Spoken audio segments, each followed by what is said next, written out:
చంద్రుడి దక్షిణ ధ్రువం మీద ఏమున్నాయో తెలుసుకోవడానికి చంద్రయాన్-3ని పంపింది ఇస్రో.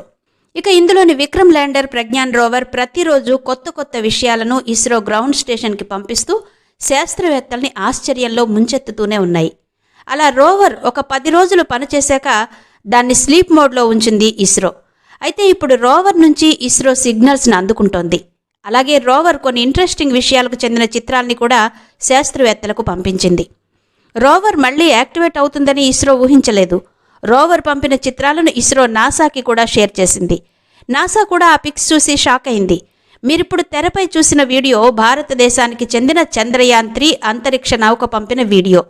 చంద్రుడి ఉపరితలంపై ఏలియన్కి సంబంధించిన వీడియో చూసిన ఇస్రో శాస్త్రవేత్తల్లో కలకలం రేగింది. చంద్రుని ఉపరితలం చీకటితో పాటు ఎన్నో విషయాలు రహస్యంగానే ఉండిపోతాయి. ఇది మనం చెప్పింది కాదు. అమెరికాతో సహా ప్రపంచంలోని అన్ని దేశాల శాస్త్రవేత్తలు చంద్రుని ఉపరితలంపై మొదటిసారిగా అడుగుపెట్టాక ఆ విషయాన్ని వెల్లడించాయి. అయితే చంద్రుడి మీద ఏలియన్స్ ఉన్నాయా అన్న ప్రశ్న ఎదురైంది. ల్యాండర్ మళ్లీ ఒకసారి గాల్లోకి ఎగిరి సెకండ్ సేఫ్ట్ ల్యాండింగ్ కూడా చేసింది. ఒకదాని తర్వాత ఒకటి రికార్డులు నెలకొల్పింది. చంద్రుని ఉపరితలంపై రోవర్ యాక్టివేట్ కావడం కొత్త రికార్డు కంటే తక్కువ కాదు. చంద్రుని ఉపరితలంపై ఉన్న గ్రహాంతర వాసుల వీడియో చూసి శాస్త్రవేత్తలు షాక్ అయ్యారు. ఏలియన్స్ కళ్ళు చాలా ప్రకాశవంతంగా ఉన్నాయి. తల బట్టతలగా ఉంది, కానీ చాలా విచిత్రమైన ఆకారంతో, పొడవైన ముఖంతో భయానకంగా ఉంది. చంద్రుని ఉపరితలంపై గ్రహాలే కాదు, ప్రపంచంలోని తెలియని అనేక విషయాలు కూడా ఉన్నాయి. అవి ఇస్రో ఇంకా వెలికి తీయని అనేక రహస్యాలున్నాయి. రోవర్ ఇప్పుడు ఏలియన్ యొక్క వీడియోని పంపించింది. దాంతో ఇప్పుడు ఎన్నో ప్రశ్నలు ప్రజల ముందుకొచ్చాయి. అయితే చంద్రుని ఉపరితలంపై వాస్తవంగా ఏముంది? కానీ దాని రూపాన్ని బట్టి ప్రశ్నలు మారాయి. అయితే చంద్రుని ఉపరితలం నివాసయోగ్యమైందా అనే ప్రశ్నల మీద ప్రశ్నలు బయటకొస్తున్నాయి. ఏలియన్స్ చంద్రుని ఉపరితలంపై కనిపించే ఒక గుహలో నివసిస్తున్నారనే విషయం తెలుస్తోంది. అలాగే చంద్రుడి మీద కనిపిస్తున్న ఈ నల్లటి వలయంలో జంతువులు, వాటి అడుగులు కనిపిస్తున్నాయి. అంటే అక్కడ వేరే ఏవో జీవులు నివసిస్తున్నాయని తెలుస్తోంది.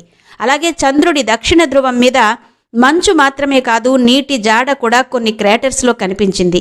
అంటే నీటి జాడ తక్కువ చోట్ల కనిపిస్తే మంచు జాడ మాత్రం చాలా ఎక్కువ ప్రాంతాల్లో కనిపించింది అంటూ రోవర్ ద్వారా ఇస్రో అందుకున్న ఇంత సమాచారాన్ని బయటపెట్టింది ఇస్రో. ఇస్రో చేపట్టిన చంద్రయాన్-3 మిషన్ విజయవంతమైంది. చంద్రుడిపై కాలు మోపిన విక్రమ్ ల్యాండర్, ప్రజ్ఞాన్ రోవర్కు అప్పగించిన పని పూర్తి చేశాయి. 14 రోజుల పాటు పరిశోధనలు చేశాక అక్కడ రాత్రి కావడంతో స్లీప్ మోడ్లోకి వెళ్లిపోయాయి. మళ్లీ అక్కడ లూనార్ డే పూర్తయ్యాక వాటిని నిద్రలేపి ప్రయోగాలకు సిద్ధం చేద్దామనుకుంది ఇస్రో. కానీ దాని ప్రయత్నాలు ఇప్పటి వరకు ఫలించలేదు. శాస్త్రవేత్తలు తమ ప్రయత్నాలు కొనసాగిస్తూనే ఉన్నారు. విక్రమ్ ల్యాండర్, ప్రజ్ఞాన్ రోవర్ 2 శాస్త్రవేత్తల నియంత్రణలోకి రాకుంటే చాలా మార్పులు సంభవిస్తాయి. పగలు వేడి, రాత్రి మైనస్లలోకి పడిపోయే ఉష్ణోగ్రతల కారణంగా వాటి నిర్మాణం దెబ్బతిని ఉంటుందని భావిస్తున్నారు. వాటిలోని పదార్థాల వేడికి వ్యాకోచించి చల్లదనానికి సంకోచం చెందుతాయి. కాబట్టి అవి ఇక పనిచేయవు అనే అభిప్రాయాన్ని వ్యక్తం చేస్తున్నారు. చంద్రుడి ఉపరితలంపై ఉండే రెగోలిత్గా పిలిచే దుమ్ము రోవర్, ల్యాండర్లలోకి చేరుతుంది. చంద్రుడి ఉపరితలం నిరంతరం సూక్ష్మ ఉల్కా కణాల పేలుళ్లకు గురవుతుంది. ఈ కణాలు రోవర్, ల్యాండర్ ఉపరితలాలను దెబ్బతీసే అవకాశం ఉంది. సూర్యుడి రేడియేషన్కి, కాస్మిక్ కిరణాలకు గురవుతుంది. ఎక్కువ కాలం గురవడం వల్ల విక్రమ్, ప్రజ్ఞాన్లోని ఎలక్ట్రానిక్ పరికరాలు దెబ్బతింటాయి. సోలార్ ప్యానెల్స్ సూర్యరశ్మిని గ్రహించి విక్రమ్ ల్యాండర్ పనిచేస్తాయి. వీటిపై దుమ్ము, ధూళి పేరుకుపోతే సూర్యుడి కాంతిని అవి గ్రహించలేవు. అప్పుడు బ్యాటరీలు ఎందుకు కొరగాకుండా పోతాయి. అదే జరిగితే మిగతా వ్యవస్థలు సక్రమంగా ఉన్నా వృధానే. చివరిగా శాస్త్రవేత్తల ప్రయత్నాలన్నీ విఫలమై అవి ఇక భూమితో శాశ్వతంగా సంబంధాలు కోల్పోతే చంద్రుడిపై శాశ్వతంగా భారత రాయబారులుగా మిగిలిపోతాయి.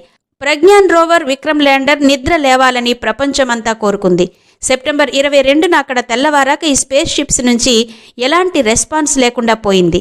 దాంతో అవి మేల్కొని మళ్లీ పరిశోధనలు చేస్తాయన్న ఆశలు సన్నగిల్లుతున్నాయి.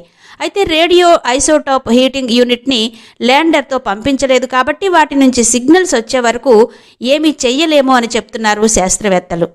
రేడియో ఐసోటోప్ హీటింగ్స్ యూనిట్ రేడియో ధార్మిక శక్తి అని అర్థం. ఇది తీసుకెళ్లి ఉంటే గనక విక్రమ్ ల్యాండర్ మళ్లీ వేడెక్కి ఈపాటికే పనిచేసేది. విక్రమ్ ల్యాండర్కి సౌరశక్తి ఆధారం. అందువల్ల అవి చంద్రుడి ఉపరితలంపై 14 రోజుల పగటి సమయంలోనే పనిచేయగలవు. ఆ తర్వాత వచ్చిన 14 రోజుల రాత్రి వేళలో -200°C వరకు ఉష్ణోగ్రతలు తగ్గిపోతాయి. అంత శీతల వాతావరణంలో కొన్ని ఇన్స్ట్రుమెంట్స్ బాగా పెళుసుగా మారి పని చేయకుండా పోతాయి. చివరికి శాశ్వతంగా దెబ్బతినే ప్రమాదం ఉంది. ఈ నేపథ్యంలో అక్కడ తిరిగి సూర్యోదయమై వేడి వాతావరణం నెలకొన్నా అవి పనిచేయలేని పరిస్థితి నెలకొంటుంది. వ్యోమనౌకల్లో రేడియో ఐసోటోపిక్ హీటర్ యూనిట్ జనరేటర్లను ఏర్పాటు చేస్తే చల్లటి వాతావరణంలోనూ లోపల ఇన్స్ట్రుమెంట్స్ చాలా వెచ్చగా ఉంటాయి. అవి వేడిగా ఉండడానికి టోనియం 238ని ఇంధనంగా వాడుతూ ఉంటారు. దీన్ని ఆల్ఫా డీకే అని పిలుస్తారు. ఇది భారీగా వేడిని అందిస్తుంది. ఈ హీటర్లు అందించే హీట్తో వ్యోమనౌకల్లోని సున్నితమైన భాగాలను వెచ్చటి వాతావరణంలో నిరంతరం ఉంచొచ్చు. ఆర్టీజీ ఎన్నేళ్లైనా నిరాటంకంగా విద్యుత్తును అందించగలదు.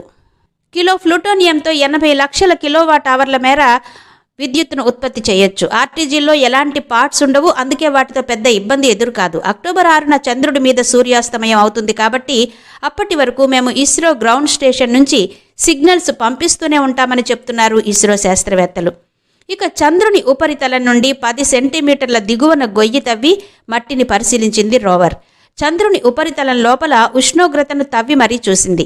చంద్రుడి ఉపరితలంపై ఉష్ణోగ్రత 50°C వేడిగా ఉందని, దాని దిగువన కేవలం 8 సెంటీమీటర్లు -10°C అని ఇది వెల్లడించింది. చంద్రుని కింద ఉపరితలం చల్లగా ఉందని శాస్త్రవేత్తలకు ఇప్పుడు క్లియర్గా అర్థమైంది. చంద్రునిపై నేల వేడిని తట్టుకోగలదని ఆధారాలను సమర్పించారు.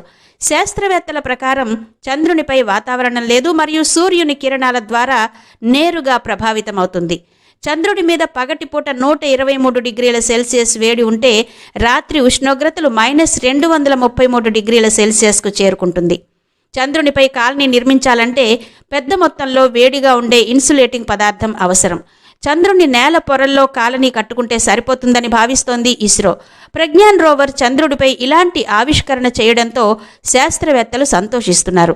చంద్రుని నేల లోపల ఆక్సిజన్ ఉందని ప్రజ్ఞాన్ కనుగొంది. ప్రజ్ఞాన్ యొక్క లిబ్స్ పరికరం మట్టిలోకి లేజర్ కిరణాన్ని చొప్పించి దానిని విశ్లేషించింది. ఇందులో sulphur, calcium, titanium, aluminium, manganese, ఆక్సిజన్లున్నాయని చెప్పింది.